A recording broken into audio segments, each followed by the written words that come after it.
Welcome in, ladies and gentlemen, to the very first edition of the State of Dallas podcast, a part of Dave Campbell's Texas Football's Republic of Football podcast. And I am so excited. I'm Billy Embody. I cover SMU for On3 Sports over at ontheponyexpress.com. So check out more content there.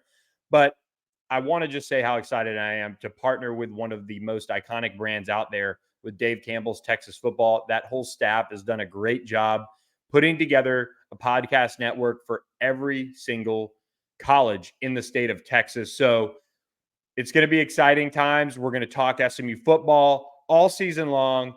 We're going to go over the game the week before, look ahead to the next game, talk about the trends of SMU's 2023 season.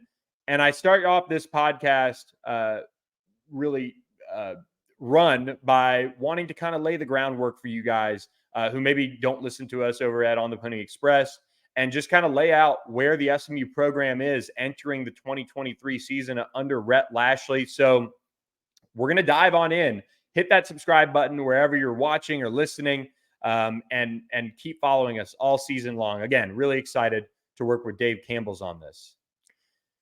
But let's lead off here. If you are a loose follower of SMU football, a lot of you will know the history. You go back to the death penalty in the 1980s, setting the program back, making it restart from scratch. And it's been a long road to get to this point where SMU is being talked about for multiple reasons. They've been to multiple bowl games lately. They've had a 10-win season. They've sniffed the top 25. And it's taken multiple head coaches. It's taken a lot of investment from the university in facilities, in coaches, et cetera, to get to a point where SMU enters the 2023 season with one very clear expectation in mind, and that's win the American Athletic Conference.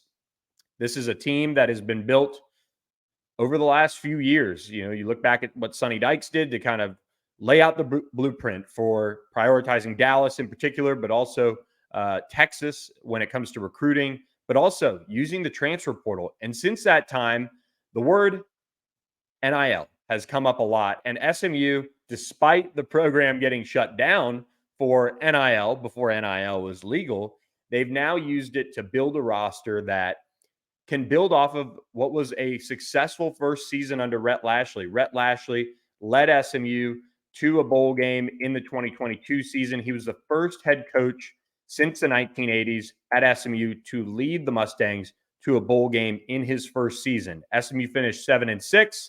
They finished off the season with a 1-point loss to BYU in the New Mexico Bowl. They didn't have their star receiver, Rashee Rice, who was a Biletnikoff Award semifinalist last year.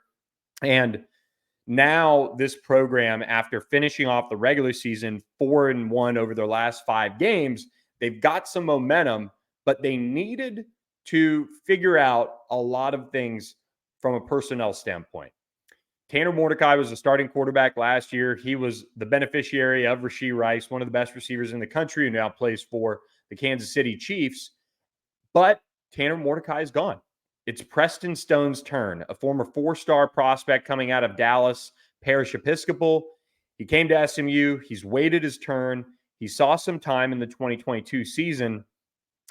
He got his first start against Tulsa last year, and he had things going. Opened the game with a touchdown pass to Rashee Rice, but then got hurt. He broke his collarbone and was out the rest of the season. He almost led SMU to a comeback against Cincinnati earlier in the season, and he saw some other spot duty, but now this is his team. And it's very clear it's his team. But around him, SMU lost Rashee Rice, and they needed to address the receiver position. And they get help from multiple avenues. They went into the transfer portal and grabbed Romello Brinson from Miami, Keyshawn Smith from Miami. They brought in Jordan Hudson, a former 5-star prospect from TCU. Big offseason move there. But they also returned 2 players in Jordan Curley on the outside and Jake Bailey in the slot, who were nicked up at various points last year. Jake Bailey in particular, he only played in 4 games. And you also have Roderick Daniels coming back in the slot. Moochie Dixon, former Carthage star, who transferred from Texas before the 2022 season, is now in the mix to be one of those starters. This is an offense that is routinely a top or near the top of the college football rankings when it comes to their production, their points, their yards, all of those things. And SMU kind of pieced it together in the run game last year while being one of the top offenses. But they leaned on kind of an unfamiliar or an unlikely name. They turned to Tyler Levine about halfway through the season and really let him go.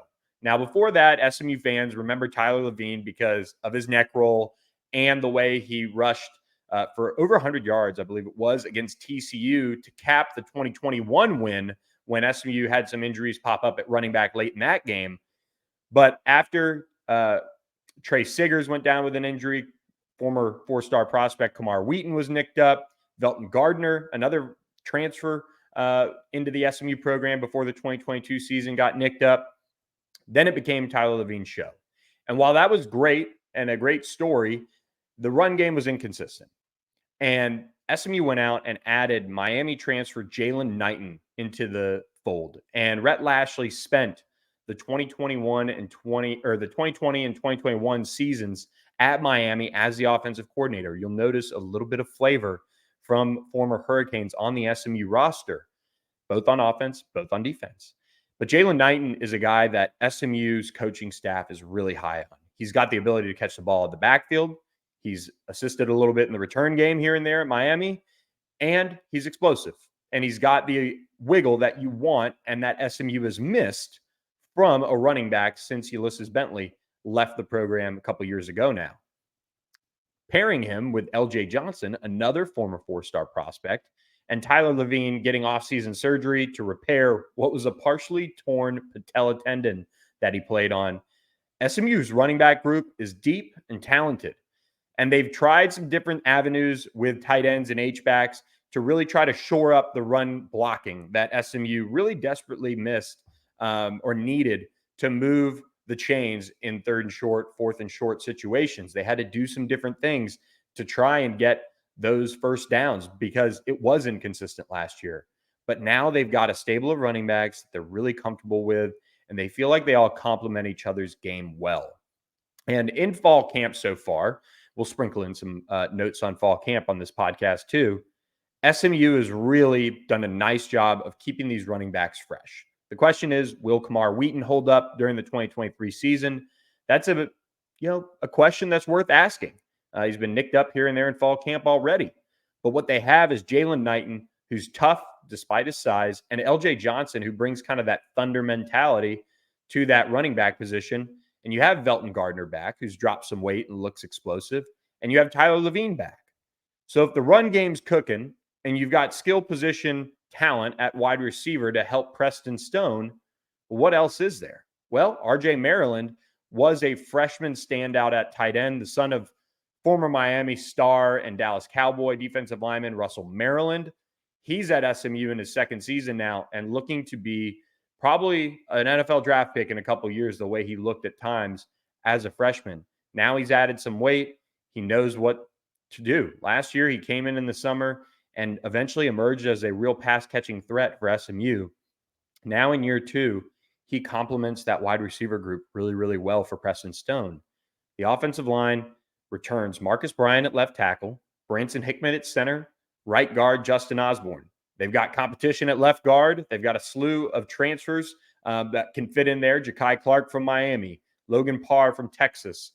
They have a couple returning guys battling away in there.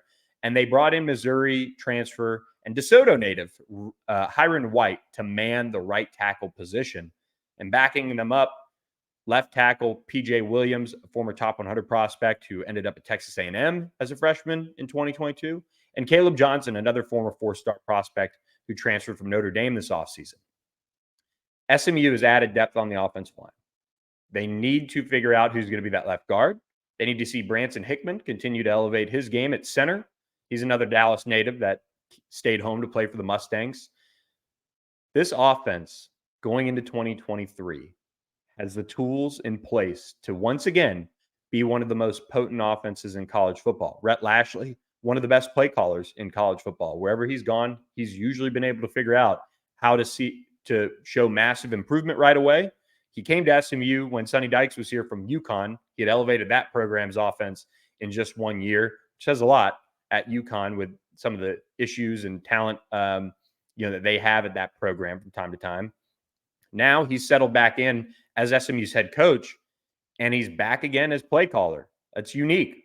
One of the few head coaches in college football who does call his own plays, but he's doing that again, and it worked out well in 2022. In 2023, he's got Preston Stone, who he finally gets to coach. He recruited him to SMU before he ultimately left for Miami for that offensive coordinator job.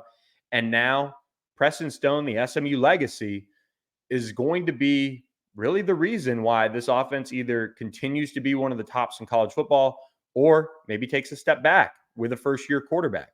And Preston Stone is a little different than Tanner Mordecai. If you watched SMU last year, Tanner Mordecai, very much a drop-back passer, stays in the pocket, was almost so reluctant to run that it got him into trouble last year. He would scramble, he'd have green grass, and instead maybe throw a contested ball.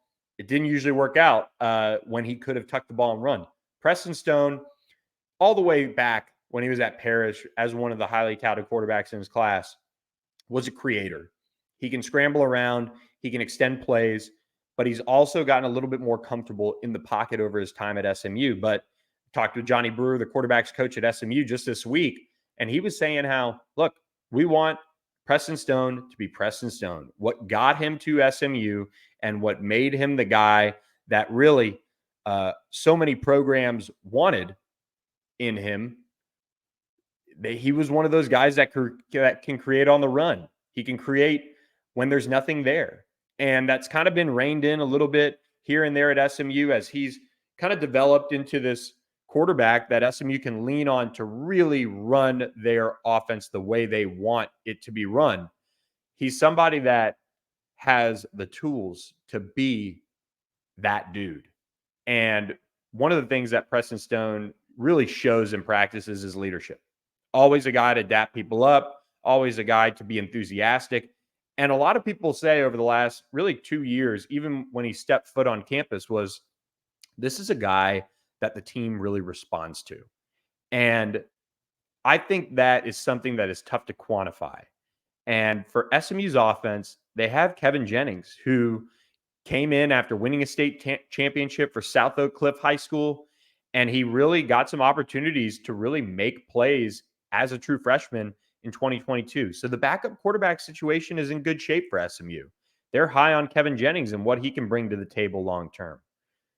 He was able to manufacture a 90-plus yard touchdown drive against Memphis. He led SMU to their first win at Tulsa in years after Preston Stone went down for that injury. But for Preston Stone, he has to continue to be smart with the football. I think that's something that stands out when I'm watching him at practice is he rarely makes ill-advised throws. And that is something that obviously has to continue when the lights come on Saturdays or a Thursday night or a Friday night in some of these cases, but mainly on Saturdays. SMU needs him to be a distributor of the football and know where to go with it and have that conviction that he's developed over the last few years now being on SMU's campus and in this offense. They didn't really change too much of the offense when Rhett Lashlee left. The basics were kind of there with Garrett Riley at the helm. But Preston Stone continued to develop, and he continued to get more comfortable. And I think this season, it helps that Rhett Lashlee was here last year. And Preston Stone got to watch Tanner Mordecai, and he got to get back familiar with that offense that Rhett Lashlee recruited him to play in. And for SMU's offense, they need Preston Stone to throw the deep ball with conviction. They've got some speed. Jordan Curley's one of the fastest guys out there. Jake Bailey's got some wheels. Roderick Daniels, another explosive slot, has wheels. Keyshawn Smith, the Miami transfer. Jordan Hudson, the former five-star. They've got talent at the wide receiver position. While you need to obviously take what the defense gives you, one thing that I think Preston Stone is going to have to show when it comes to this season is that ability to throw the deep ball and that ability to have the offense be something that needs to be defended sideline to sideline, 40 yards out, all those things, because Preston Stone has that ability to be a distributor. He's got a great tight end that's kind of rising into stardom, at least in RJ Maryland's case. He's got running backs that can be explosive, that can carry the load. And he's got an offensive line that returns multiple starters, as well as, of course, those skill positions players we talked about at wide receiver. He's got to be able to hit explosive plays. That'll help open up the offense for the run game. That'll open up the short and intermediate passing game. It'll just give SMU options. And if SMU is going to have the season that they want, they're going to need Preston Stone to be that guy. They're also going to need the offensive line to step up. I thought last year's SMU's offensive line was terrific in pass block. They really had their moments when it came to the run game and being able to move the pile. And this year, that's where it's another area. SMU is going to have to show it that they can pick up those tough to earn yards. You talk about a 3rd and 1, a 4th and 1. You've got to be able to get those to win games. SMU's margin for error last year was very small. They had games against TCU that they lost by 8. UCF ended up pulling away, but SMU really kind of sunk their ship by not capitalizing in the red zone in the first half. Maryland, turnovers, missed opportunities to score in the red zone. There were moments where SMU's team last year just didn't execute when it mattered most. With the coaching staff pretty much intact, the only departure was Craig Niver, who went to Coastal Carolina to be the defensive coordinator. They brought in Maurice Crum from Ole Miss to be the linebackers coach. Scott Simons, the defensive coordinator, moved back to coach safeties. This is now a staff that, for the most part, has been intact. They have a lot of the pieces back. They know what the expectations are. They know the culture that they're trying to put together under Rhett Lashlee. So for SMU, they've got to execute. And execution on offense, especially in the key moments, is something where SMU needs to take the next step this year. If they do that, they're going to be pretty fun to watch. Just go back and throw on the SMU Houston tape from last year. You saw what Tanner Mordecai in that offense, and obviously the Houston offense did too, in that barn burner of a game in Dallas. SMU has to execute this season offensively. There are going to be games where it might not come to them as easy or as perfect as you would want as a coach or watching as a fan. But that's where Preston Stone has to stay within the offense too. He's got to continue to show that ability to move the offense and not take chances. Tanner Mordecai last year was kind of timely, unfortunately for him, in some of those moments where, wow, you really, really got killed by an interception there. Or, man, that fumble against Maryland that, if you watch it, should have been down on the field, but left it in the ref's hands. Those are situations where Preston Stone, the hope is he's not going to put SMU in those situations. There's going to be growing pains. First-year starter, Louisiana Tech rolls into Ford Stadium on September 2nd at 11 a.m. to open the season. Sonny Cumbie, they're trying to build something there in Ruston, and they're a pesky team. Just a couple years back, SMU needed a Hail Mary to win on the road in Ruston when Sonny Dykes was the coach. Now, the programs have gone in kind of two different directions, but SMU can't get ahead of themselves. They have a road game against Oklahoma the next week in Norman, a very tough test. They have TCU a few weeks later. OU and TCU are sandwiched, or Prairie View A&M is sandwiched between games against OU and TCU before you get into the conference schedule for SMU in the American. The biggest reason why I think there's optimism, though, around SMU this year is the defense. And you can go back through the last however many years it's been, and we've seen SMU ascend into the top 25. We saw them get to bowl games. The offense has obviously kept moving at a pretty high clip throughout that time, but the defense has not taken that next step. And SMU brought in 25 transfers this offseason to go with double-digit high school signees. And you can look up and down that defense now, and you see a lot of new faces. You see a lot of players that came from Miami. Jordan Miller, a big nose tackle. Elijah Roberts, a big, strong side defensive end. They brought in Corey Roberson, who played for defensive line coach Calvin Thibodeau at Oklahoma. They brought in Cam Robertson from North Texas. They brought him back down to the Dallas area, just south of where he prepped at Pope John Paul II. They've added some key pieces. At linebacker, they brought in Ahmad Walker, a former Liberty linebacker who played for defensive coordinator Scott Simons. Chris Meganson at cornerback played for Ricky Hunley, the corners coach at Liberty. They brought in Kobe Wilson, a veteran of the AAC, coming over from Temple. And they moved Chris Adamora, a former Texas transfer, from safety to linebacker.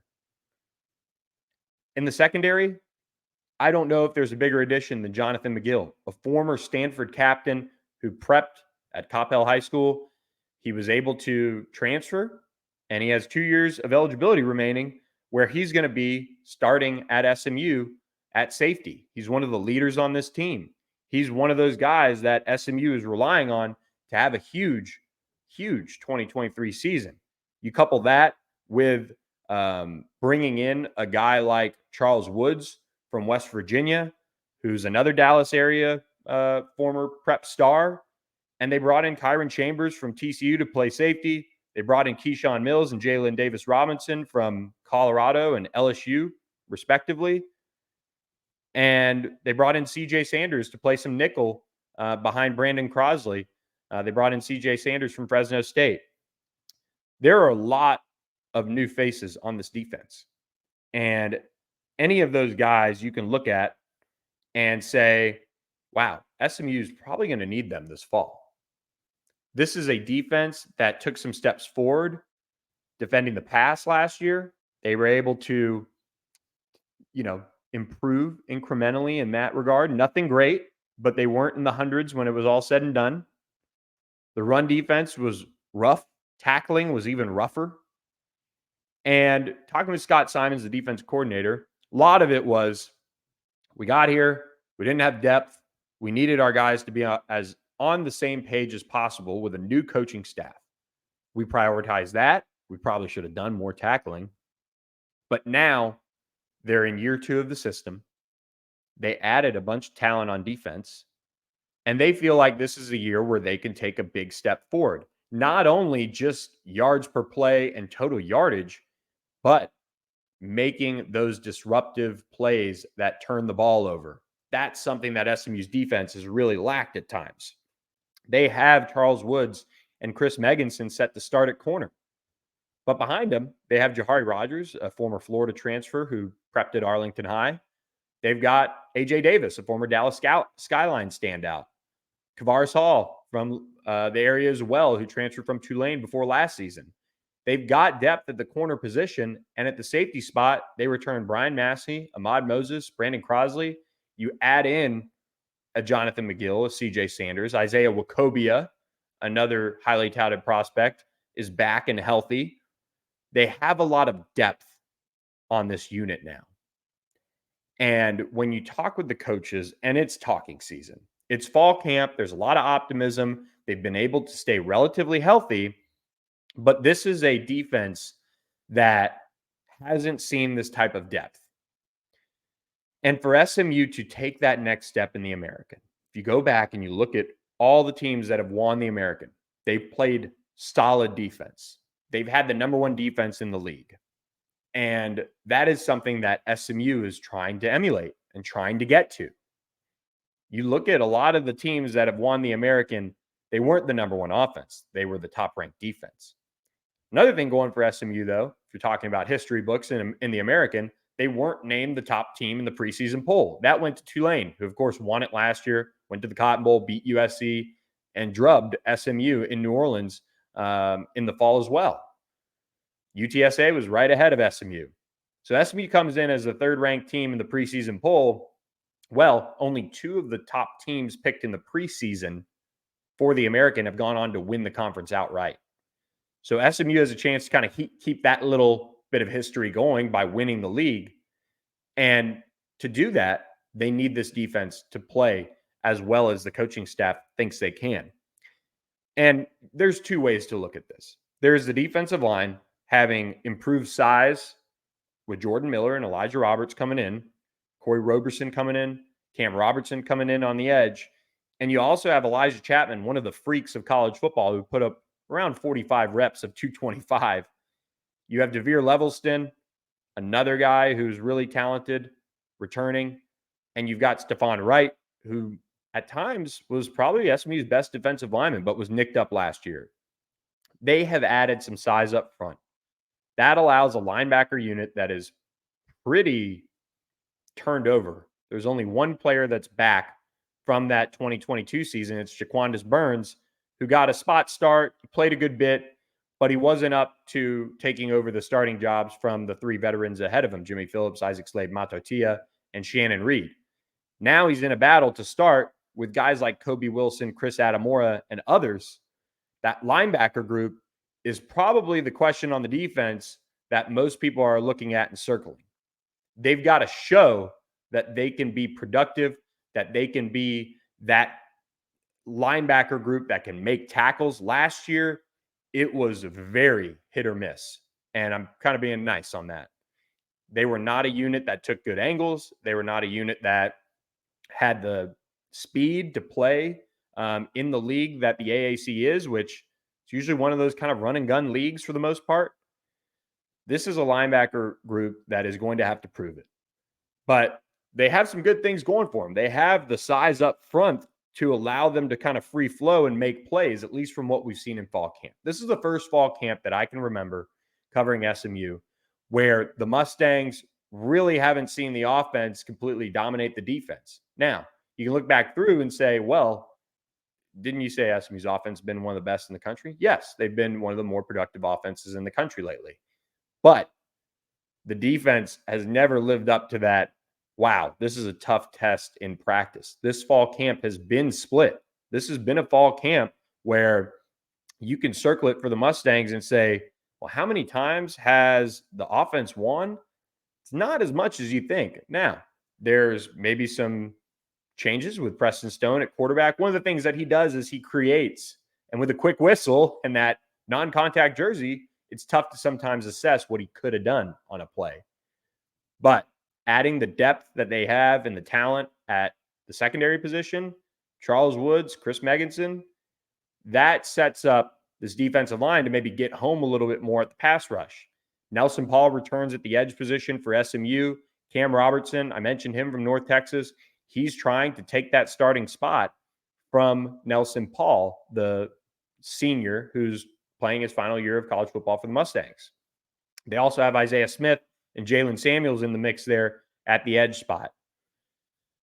I think defensively, what you're going to see from SMU is a team that dials up calls when you need them on third down, and they're going to rely on their guys to execute when they need to most. And that is where college football has kind of changed defensively.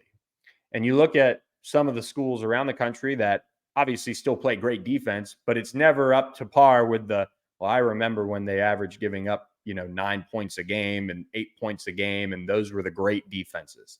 It's hard to do, really hard to do now. What you look for a lot of times from your defense is those stops on third down. Get off the field when it matters most. You can give up a first down or two, team gets to the 50-yard line, 45, their own 45. If you can get a stop on third down and get off the field, you're usually going to take it. Offenses move fast. They're not necessarily on the field that long either, but you've got to get those third down stops. And if you don't, you have to make game-changing plays. That's where SMU secondary, at least watching in fall camp, they're more confident. They're even a little bit more aggressive because maybe they feel like they can do some of those things. And it's showed. The offenses had their moments where the defenses certainly had their number.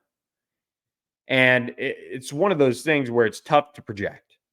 You have a program that hasn't played good defense in many, many years. And the offense is starting out with a new quarterback. They've got some new faces. How do you evaluate that in terms of preseason expectations? Well, another reason why SMU's expectations are so high this year are because they've put together a roster of plenty of former four-star talent. You look at LJ Johnson, Kamar Wheaton, former four-stars. Jalen Knighton was highly touted. Romello Brinson and Keyshawn Smith were highly touted guys. Jordan Hudson was a former five-star. You have multiple former four-star prospects on the offensive line. You have Preston Stone, a former four-star.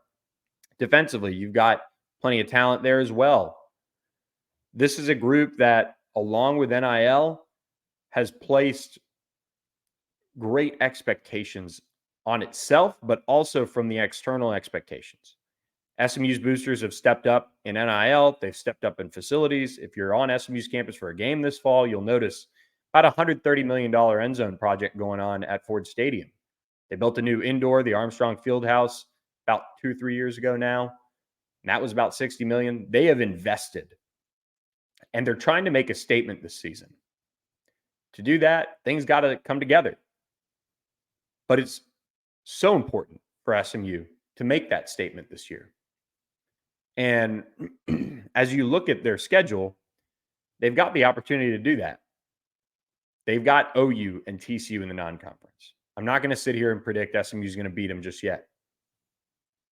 But we know what OU did last year. What version of the Sooners is SMU going to see this year? Is Dylan Gabriel going to elevate his game? Are some of the newcomers in Norman going to elevate the program back to what it usually is? Those are all key questions.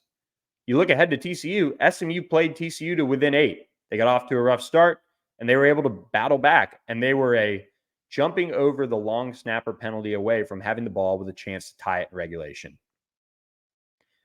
Those are all key points. When you look at, should SMU be competitive? Well, they played TCU, went on to the national championship game about as well as a lot of teams out there. Texas, Kansas State, those are the two that really come to mind for me. This is a program that had some growing pains under Rhett Lashlee in year one. He had to figure out the run game. He had to figure out what he wanted the culture to be.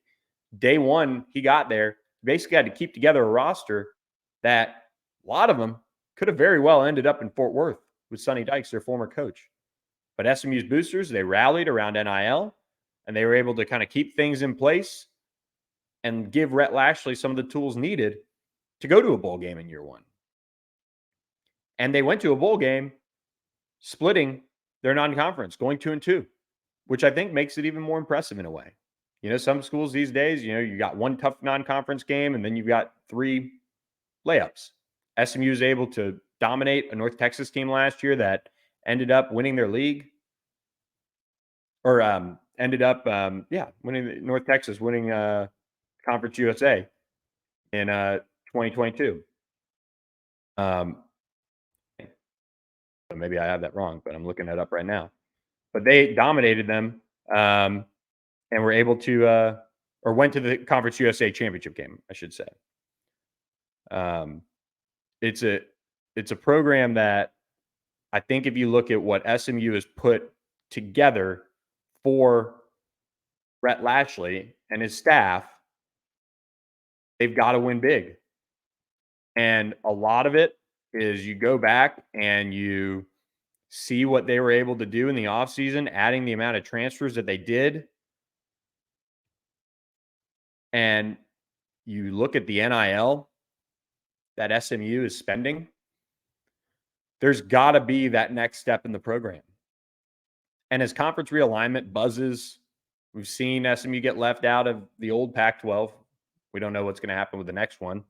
They've been mentioned in the ACC. What can happen for SMU to even put that on the radar a little bit more? It's winning big this season. They've got the roster to do it. They've invested. They've got a coaching staff that's pretty much back. They've got a new quarterback, but a guy that's been around, and he's been in the system for a year. So the expectations, if you're a casual fan following the state of Texas in college football or college football in general, you've got to understand where SMU's fans are at going into this season. They expect to win the AAC. At the very least, make the conference championship game. They don't play UTSA. They don't play Tulane. Now, before you say, those were the top 2 teams in the league, that's kind of, SMU was the only team last year to face the top 3 in the AAC preseason poll on their schedule. So they get a little bit of a break this year, but they'd still have to make it to that conference championship game and play a really tough team, whoever's going to be on the other side. And so you look at the investment, you look at the investment in facilities, NIL, where the program has been, where it's been kind of trending a little bit. And there's a reason why SMU fans have it circled as this is the year. And it's all the things we've talked about in the podcast. I mean, heck, they even return their kicker and their punter and their long snapper. And they've got Brian Massey back and healthy, who's one of the best return men in college football before he got hurt. They have pieces. They have expectations because of that. And they've got to meet those expectations this year. And not many fan bases around the country, year in, year out, can kind of say, well, we have to win our conference. We have to play for a conference championship. There's not many that can say that's the expectation and it's a reality. And this year, with the AAC being what it is, after UCF, Houston, Cincinnati left, that's the expectation for SMU. There's been far too much investment. There's been far too much talent added, especially on paper, for them not to win that conference and or play for a conference championship game. I've got a ton of respect for Jeff Traylor and what they've done at UTSA. I think they probably should have been the preseason pick because I think Tulane has lost enough to kind of maybe knock them down a little bit. But SMU has plenty of talent. They've got to continue to build that culture that you saw at the end of last year, going 4-1 down the stretch in the regular season. Rashee Rice playing through a broken foot, doing what he did. Tyler Levine playing through a torn patella tendon. Guys hobbled at the end of the year trying to figure out a way to make it. Those are the things that have laid the groundwork for the culture side of things. That's part of the reason why this team can do it. A lot of new faces, a lot of new talent, but the expectations when it comes to SMU football are really new for this season. I've been covering SMU since about the 2012 season. Played there briefly, got done, went into journalism, all that. I haven't seen these type of expectations since I've been covering SMU that are merited, that are warranted. So for SMU, they've got to put together everything. But this is a team that has the pieces on paper to do it. Can you get that play that you need out of your quarterback is really the biggest question you can probably wonder. And we might not find out week 1 against Louisiana Tech, but if they can come out humming, you'll get a boost of confidence. You'll see what the path can be, and then you see how the chips fall in Norman. I think right now, just kind of going into this season, it's tough for me to predict SMU to beat Oklahoma. It's tough for me to predict SMU to beat TCU, but I'm close. I'm not as high on Chandler Morris as maybe Sonny Dykes is, but they also were trying to find a quarterback all offseason from the transfer portal to really come in and start. You know, one of the things I do, I cover LSU for On3 as well. TheBengalTiger.com. You can check us out. Garrett Nussmeier, the rumor mill was going all offseason. Was the former Marcus Starr going to come back into the area and play for TCU? Walker Howard, another LSU quarterback. His former high school teammate Jack Besh is now in Fort Worth. TCU's facing a lot of questions. They lost a lot of talent. I've got a lot of respect for what Sonny Dykes and his staff can do building a program. I watched it. Kaz Kazadi, their strength and conditioning coach, one of the best. They've got a lot of questions. That game, rivalry game, especially once again, things are ignited in that one. Future of it, not looking good past the 2025 season. There's a real chance, though, that SMU can win that game in Fort Worth. They've won the last 2. So I think this is a team that can go into conference play from there and win out. Again, I talked about the expectation earlier in the podcast. That's the expectation that I have when doing the predictions for SMU this season. They lead off with Charlotte. They've got Rice. They've got a tough East Carolina team. They've got a tough Memphis team. But they've also got a Navy team with a new coach. They've got a North Texas team with a new coach. They've got a lot of games in that conference slate that you look at. They've got Temple on there. You look at that conference slate, you should be penciling in wins every week, at least if you're predicting it. Based on what SMU has done, They have the coaching staff back, all the pieces we've talked about. But so a lot of this podcast just wanted to kind of lay out where SMU stands overall. This is a program that has taken a long time to get to this kind of position, between NIL, facilities, coaching staff, talent. It's been a long, long road. But the good thing is we're going to do it together on the State of Dallas podcast. And we're going to cover some other things here and there. We'll talk about a little recruiting if there's anything of note. We'll talk about basketball at some point in the season. This is an SMU-focused podcast, a part of the Dave Campbell's Texas football family, the Republic of Football. So you can follow us there on that podcast channel. Check it out. You can follow us on YouTube as well. And we appreciate you guys listening. I'll leave you guys with this. One thing that SMU can't allow is for some of this outside noise between conference realignment or expectations to enter that room. Because some of the players have seen what it can do when a coach like Sonny Dykes gets rumored for another job. Tore apart that team late in the season. They completely fell apart. They've gotten to the top 25. They lost a tough one-score game at Memphis in a shootout. Great college football game years ago. And they kind of fell off late in the season. The outside influences on this team can't impact how they go about their day-to-day business because they've got too much talent. They've got too much depth. If they stay healthy, it should be a fun season on the Hilltop. So I'm looking forward to running it down with you guys every week on the State of Dallas podcast. Got some fun ideas. We'll bring on some guests. We'll do some fun things, and we'll cover it for you guys wall to wall, whether it's practice, whether it's Rhett Lashlee, interviews, all of those things. We're going to try to do it all because I have so much respect for Dave Campbell's and what they've built.